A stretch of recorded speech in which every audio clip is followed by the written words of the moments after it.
Emang lucu? Nanti dikat aja lah ya. Iya, dikat aja. Ya, ya. Bismillahirrahmanirrahim. Assalamualaikum warahmatullahi wabarakatuh. Tat, gimana kabarnya? Sehat? Alhamdulillah.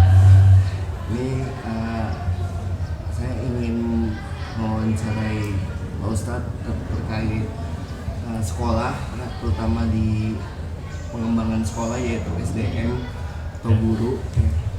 Ada beberapa pertanyaan yang nanti akan Ustadz jawab. Ya.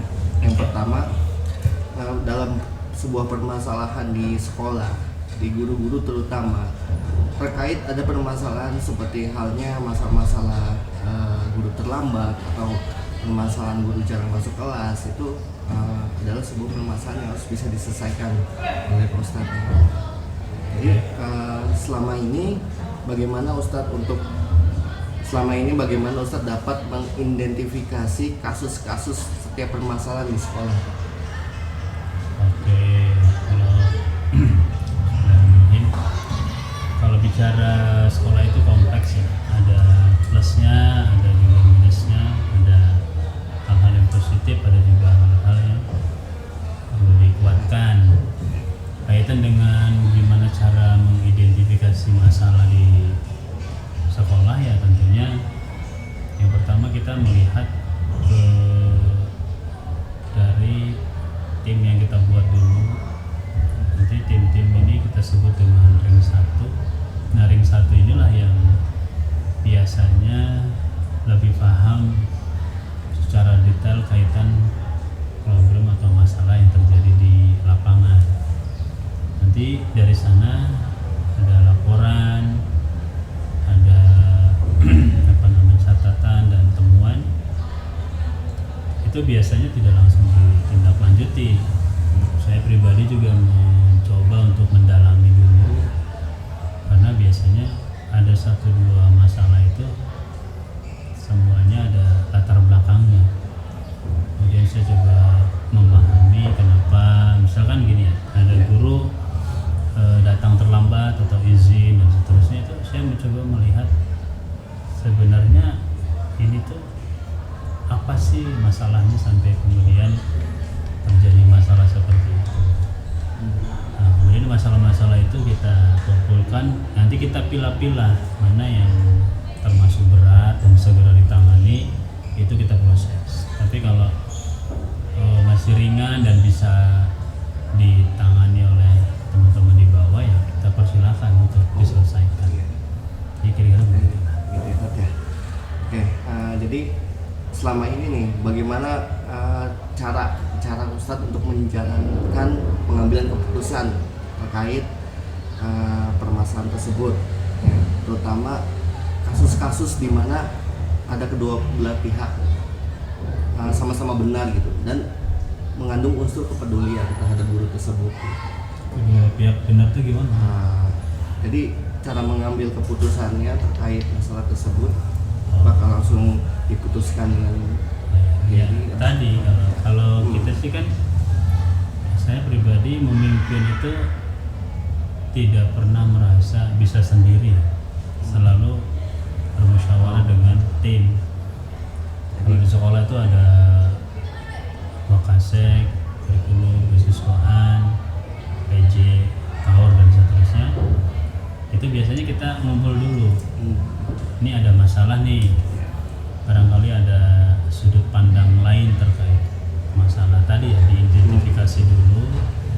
Terus kalau udah jelas masalahnya, kita musyawarahkan solusinya kira-kira seperti apa. Nanti banyak di situ pendapat. Nah, dari situ kemudian saya sebagai yang mengambil keputusan nanti akan mengambil keputusan tengah. Biasanya dari sekian banyak pendapat, ambil tengahnya yang kira-kira ini baik untuk keberlangsungan proses di sekolah. Kepada manajemen sekolah ya. Ya. Nah, kemudian langkah-langkah dan prosedur apa aja nih yang biasa bisa lakukan? Yang pertama biasanya kita perlu data ya. Data. Pelanggaran atau masalah atau apapun tidak bisa ya, sifatnya opini itu nggak bisa. Semuanya harus ada data. Nah, data inilah yang perlu dikumpulkan pertama. Kita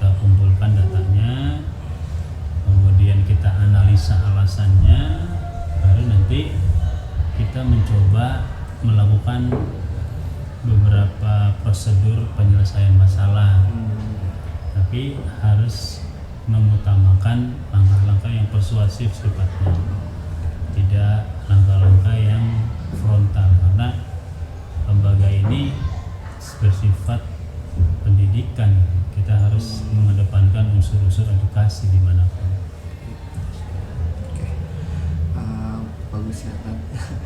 Jadi hal-hal yang mungkin selama ini adalah tantangan kita ya untuk menyelesaikan sebuah masalah tersebut, ya, pasti ada tantangannya tuh ya. Tantangannya seperti apa? Kalau bicara tantangan biasanya ini ya, apa namanya, yang bersifat dua sisi. Satu sisi ini harus diselesaikan, tapi kalau kemudian ini diselesaikan, nanti biasanya muncul masalah baru. Itu yang biasanya dilemanya. Yang kedua, di saat menyelesaikan masalah, tantangan paling berat sebenarnya adalah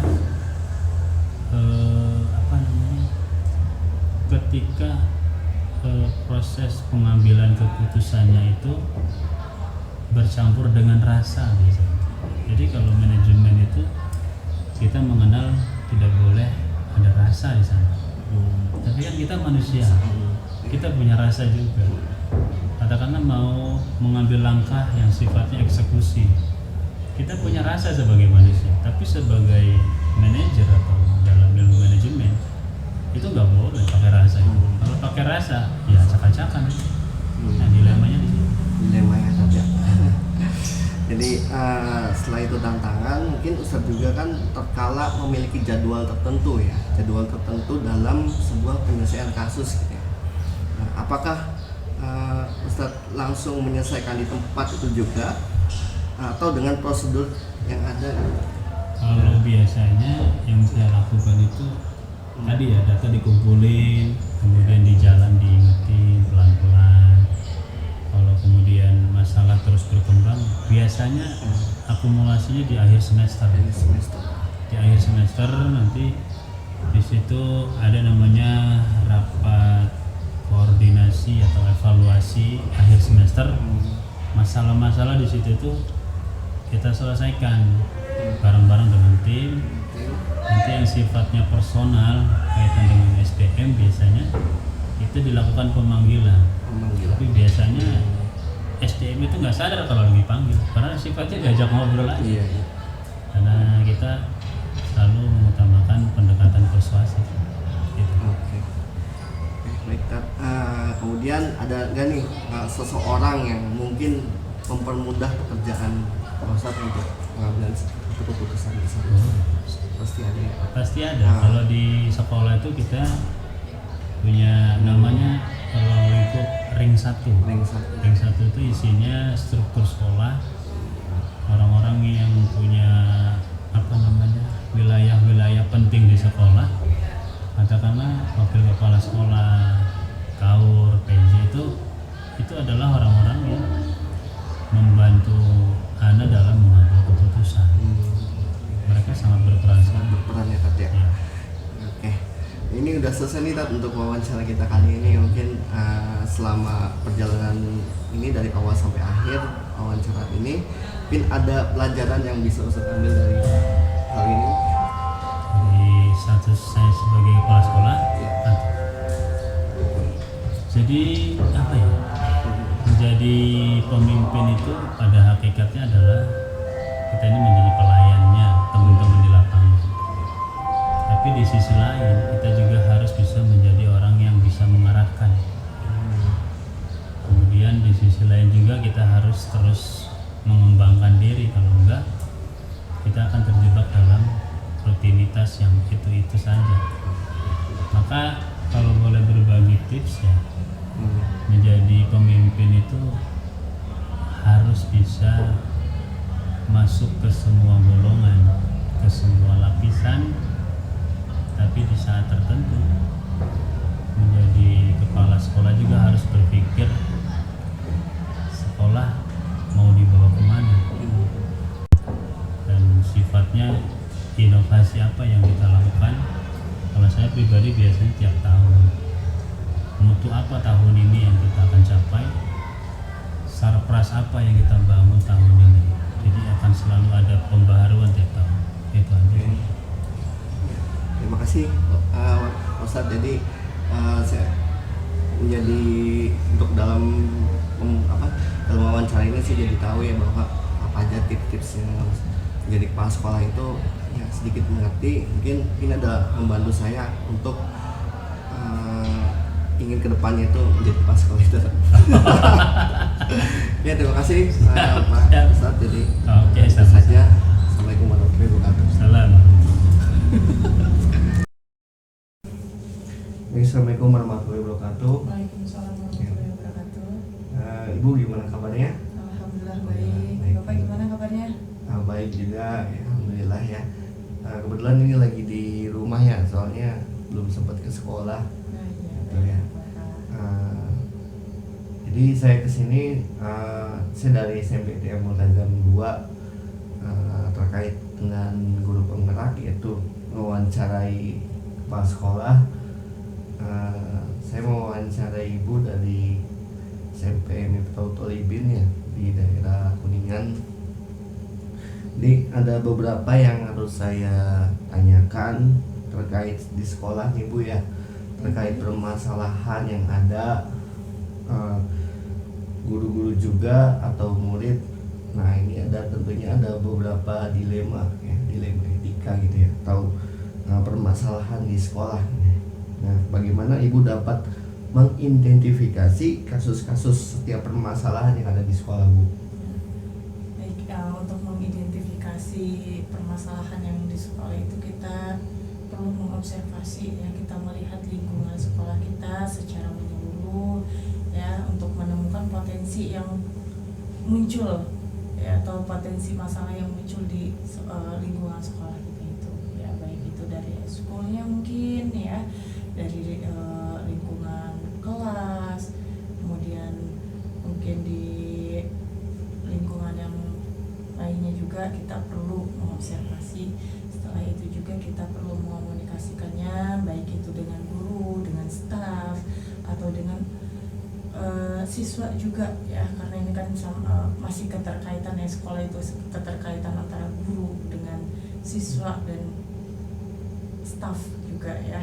Kemudian setelah kita mengomunikasikan, kita menganalisis data di mana nih letak kasus itu muncul ya, apakah dari absensi, kita bisa menganalisisnya dari perilaku, dari sikap ya, itu kita dapat menganalisis data-data tersebut secara fakta, karena kita untuk menemukan sebuah masalah itu kan kita harus sesuai dengan fakta, masalah apa yang timbul di lapangan ya.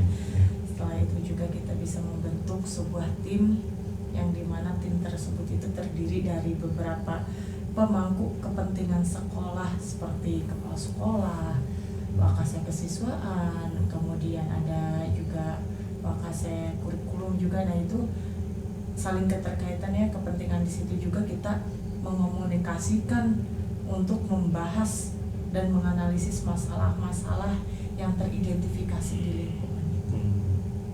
Ya baik ya. Jadi dengan fakta ya Bu ya, dengan fakta itu cara mengidentifikasikannya dengan fakta, kemudian diulas ulang dengan beberapa anggota di sekolah Ibu ya, kayak guru, TU atau yang lainnya.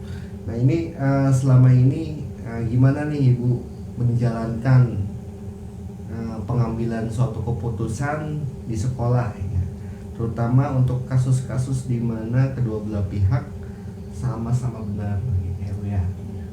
Nah untuk mengambil keputusan tersebut saya itu biasanya melakukan pendekatan mediasi ya. Pendekatan mediasi ini kita membicarakan masalah secara terbuka, karena masalah ini kan nggak bisa kita tutup-tutupi. Kita bicarakan secara terbuka dengan rekan-rekan kita ya, terutama dengan pemangku kebijakan terlebih dahulu sebelum kepada rekan-rekan yang lainnya ya, untuk membicarakan masalah masalah tersebut. Kemudian dari situlah kita bisa mencari solusi, atau cari jalan tengahnya nih untuk menyelesaikan masalah tersebut. Nah, kemudian kita juga setelah itu barulah berdiskusi secara terbuka, memastikan semua pihak itu memiliki kesempatan nih. Nah, kita berdiskusi dengan semua pihak yang terkait di situ ya, seperti guru-guru, staf TU dan lain sebagainya. Nah, kita itu memiliki semua pihak tersebut dipastikan memiliki kesempatan untuk menyampaikan pandangannya dengan bebas nih, tanpa takut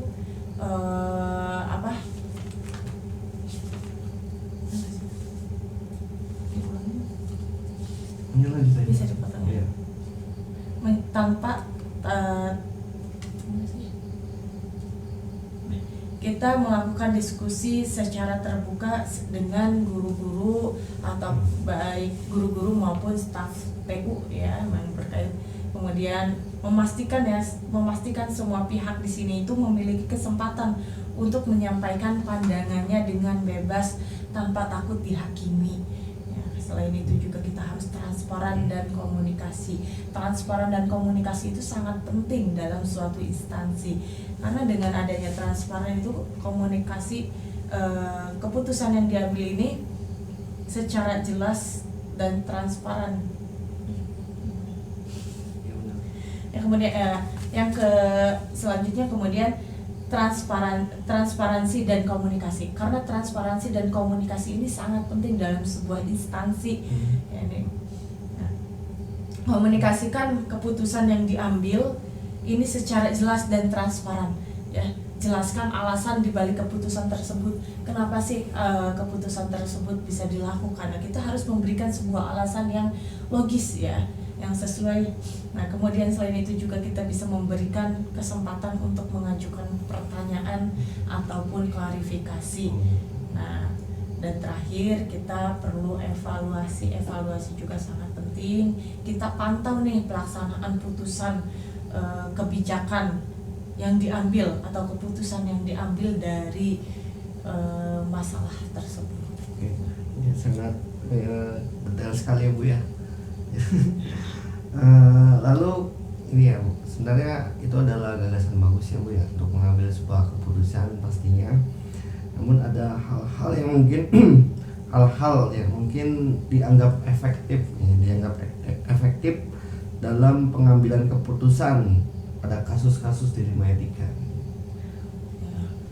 Ya, sama halnya seperti tadi, makanya itu kita perlu adanya komunikasi secara terbuka, transparan. Ya, dengan salah satu cara inilah kita tidak ada kesalahpahaman antara pemangku kebijakan dengan SDM-nya. Ya, makanya komunikasi terbuka itu sangat penting. Kemudian selain itu juga perlu adanya penanganan kasus, yaitu tadi kita perlu ada solusi untuk menyelesaikan sebuah masalah. Makanya ketika ada suatu masalah kita komunikasikan, kita bicarakan itu bersama ya. Dan pastikan kasus yang ditangani juga itu berdasarkan bukti dan fakta. Ya, baik. Kemudian hal-hal apa saja nih yang selama ini merupakan tantangan bagi Ibu dalam sebuah permasalahan, tentunya di sebuah kasus gitu. Ya, permasalahan yang pertama ya mungkin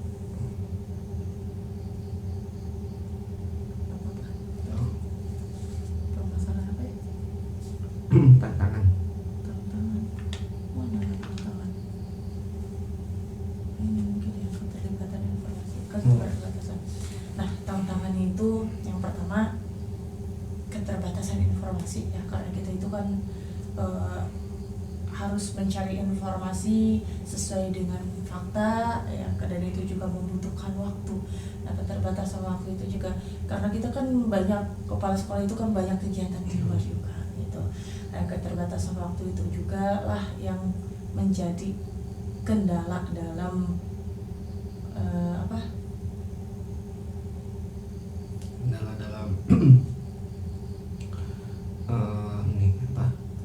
efisiensi waktu. Iya.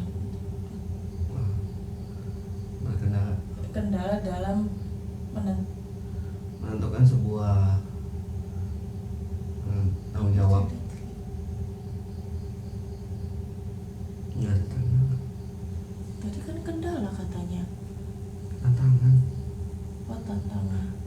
Oh, Tantangan dalam mengambil keputusan ya. iya.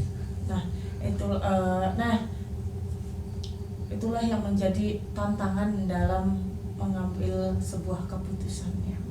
Bagi Iya. saya. Baik. Udah cukup ya Bu ya.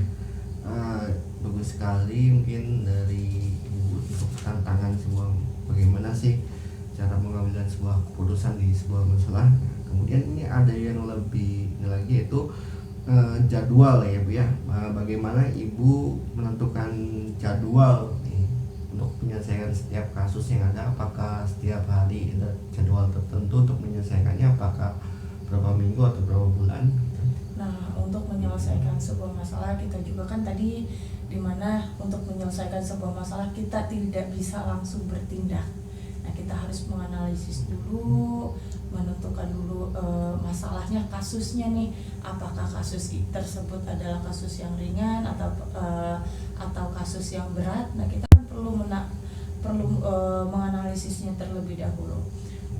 Mungkin kalau untuk yang kasus-kasus ringan kita bisa melakukan evaluasi itu kan sebulan sekali. Nah, kita sebulan sekali itu ada evaluasi nih, evaluasi yang dimana kita membicarakan apa saja sih yang terjadi selama 1 bulan ini di lingkungan sekolah, apakah ada kasus-kasus yang muncul atau tidak.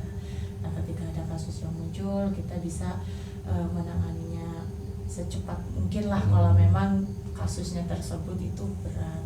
Kalau yang ringan mungkin kita bisa dilakukannya juga secara bertahap lah, sedikit-sedikit untuk melakukan untuk melakukan penanganan tersebut kan kita perlu mengomunikasikannya juga terlebih dahulu. Ya. Nah, ada nggak sih seseorang atau faktor-faktor apa saja selama ini untuk mempermudah Ibu untuk mengambil suatu keputusan? Ya, itu tadi kita informasi untuk mengambil sebuah keputusan kita harus mendapatkan sebuah informasi, kemudian selain itu juga kita perlu pemahaman yang mendalam ya, perlu pemahaman yang mendalam pada suatu kasus, tujuannya kemudian tujuan yang jelas juga, tujuannya itu untuk apa, itu juga kan resikonya, apakah ada resiko yang terkendala ataupun ada apakah dari resiko tersebut apakah ada, selain itu juga ada manfaatnya atau tidak nih dari keputusan-keputusan tersebut. Oke, bagus sekali Bu ya, baik untuk di sekolah Ibu ya. Nah, ini sudah selesai nih Bu untuk interview kali ini. Mungkin ada yang bisa Ibu ambil atau pelajaran apa nih yang Ibu bisa ambil dalam pengalaman dalam hal ini di hari ini bersama saya gitu dari awal sampai akhir. Nah, ya alhamdulillah ya saya bisa bertemu dengan Pak Denny, jadi kita juga bisa sharing ya mengenai tentang kasus-kasus yang mungkin muncul di sekolah itu, bagaimana cara penanganannya, solusi-solusinya, dan mungkin kita juga bisa saling bertukar pendapat ya dari di sini mengenai kasus-kasus tersebut. Oke Bu, saya juga merasa sangat ini ya Bu, ini adalah bentuk silaturahmi. Apalagi saya di sekolah Mulut Azam ya Bu ya, sekolah Mulut Azam, jadi jarang-jarang untuk berkunjung gitu, apalagi di rumah ini ya. Oke, baik, itu saja Bu yang saya sampaikan hari ini. Mungkin semoga kedepannya lebih baik ya Bu untuk sekolah ini Bu ya. Saya pamit. Wassalamualaikum warahmatullahi wabarakatuh.